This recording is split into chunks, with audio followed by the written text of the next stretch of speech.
जय हिंद। सूबेदार मेजर आर.एस. शेखावत, आपजी आर्मी एकेडमी की ओर से बोल रहा हूँ। मेरे पास काफ़ी फ़ोन आए जिसमें बच्चों ने रिक्वेस्ट किया कि सर हमको भर्ती प्रक्रिया में जो नोटिफिकेशन आता है उसको हम पूरा इंग्लिश लैंग्वेज में होने की वजह से हमको उसको समझने में आसानी नहीं होती है, तो आप हमको वीडियो के रूप में इसको बताएं। तो मैं सभी बच्चों की रिक्वेस्ट के ऊपर इसको छोटे छोटे वीडियो में 4 चरणों में बताने का प्रयास करूंगा। आप उसको ध्यान से सुने। उसके बाद जैसा कि मैंने आपको टाइम दिया है, इन केस आपको कोई और डाउट होता है तो आप 10 से लेकर 1:30 के बीच में मेरे को कभी भी फोन करें। दिन में मैं आपके फोन उठाने के लिए अवेलेबल रहूंगा। ऑफ टाइम में कृपया नहीं करें, क्योंकि मैं उस समय ट्रेनिंग में होता हूँ या किसी और काम से होता हूँ, तो मैं आपको अटेंड ठीक से नहीं कर पाऊंगा। तो आप ध्यान रखें, 10 से 1:30 के बीच में कभी भी फोन करें। कोशिश करूंगा कि आपको डाउट ही ना रहे। देखिए, ये मेरे सामने एक नोटिफिकेशन रखा हुआ है, इसके आधार पर ही मैं बता रहा हूं। और एक चीज ध्यान रहे, हर बार नोटिफिकेशन नया निकलता है और उसके आधार पर ही आपको ध्यान रखना है। मैंने ये वीडियो आपको 2021 की भर्ती के लिए लागू है, हो सकता है 2022 में बदली हो जाए, तो कृपया इस बात को ध्यान रखें। 2021 में जो है वो फाइनल है, उसका नोटिफिकेशन मैं आपको के आधार पर मैं आपको बता रहा हूँ। एक उदाहरण दूंगा।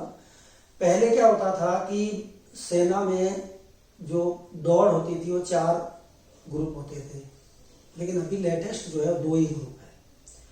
एक एग्जाम्पल दे रहा हूं, जब आप रैली साइट पे जाते हैं तो आपके हाथ में एडमिट कार्ड होगा और एक आपका एफिडेविट होगा, जो कि इंग्लिश भाषा में बना हुआ होना चाहिए। वो लेकर आप रैली साइट में आएंगे तो मोटे तौर पे आपकी हाइट ली जाएगी, एग्जैक्ट नहीं, मोटे तौर पे कि चलो ठीक है इतना होगा।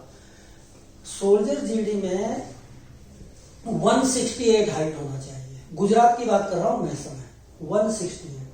168 हाइट आपकी सोल्जर जीडी के लिए लागू होती है। उसमें आपको जो है सबसे पहले आपका हाइट होगा, वेट और चेस्ट आपकी 77 होनी चाहिए और एक्सपेंशन यानी कि फुलाना छाती का वो 5 सेंटीमीटर होना चाहिए। इसको सरल भाषा में बोलेंगे 82 सेंटीमीटर। इसके अलावा आप जो है जो फिजिकल का मापदंड है उसमें ये तो सिर्फ आपका मेजरमेंट हुआ। इसके अलावा आपको जो एक्टिविटी करनी है उसमें पहली एक्टिविटी है 1600 मीटर। अब 1600 मीटर को 2 भागों में बांटा गया है। एक है ग्रुप 1। ग्रुप 1 का मतलब है जो बच्चा 5 मिनट 30 सेकंड तक आ जाता है उसको 1 ग्रुप यानी फर्स्ट ग्रुप में रखते हैं और उसको अलॉट होगा 60 मार्क्स। जो बच्चा 5 मिनट 31 सेकंड के बाद और 5:45 तक आ जाता है ग्रुप 2 में होगा, उसको 48 मार्क्स मिलते हैं। इसके बाद जो आएगा वो डिस्क्वालीफाई है, उसको अगली भर्ती के लिए तैयारी करना पड़ेगा। जैसे ही आपका दौड़ खत्म होता है उसके बाद आपके पुलअप्स करवाए जाएंगे आपसे।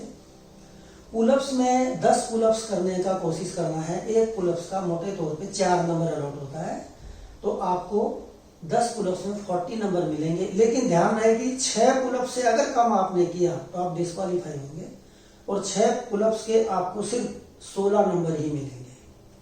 अगर आप 7 करते हैं तो 21, 8 करते हैं तो 27 और 9 पुलअप्स लगाते हैं आप तो 33। अब ये दोनों 60 और 40 अगर फर्स्ट ग्रुप में आ जाते हैं और 40 पुलअप्स लगाते हैं तो आपके कितने हो गए? 100 नंबर। 100 और रिटर्न उन दोनों को मिलाकर मेरिट बनती है। 9 फीट डिच और जिगजैग ये सिर्फ आपको क्वालिफाई करना होता है, इसके कोई नंबर नहीं होते। मैं सोल्जर जीडी की बात कर रहा हूं, स्पेशली गुजरात स्टेट की। तो ये तो आपका फिजिकल मेजरमेंट। अब हम दूसरे वीडियो में देखेंगे आपका चरण 2 जो कि मेडिकल है। धन्यवाद। जय हिंद।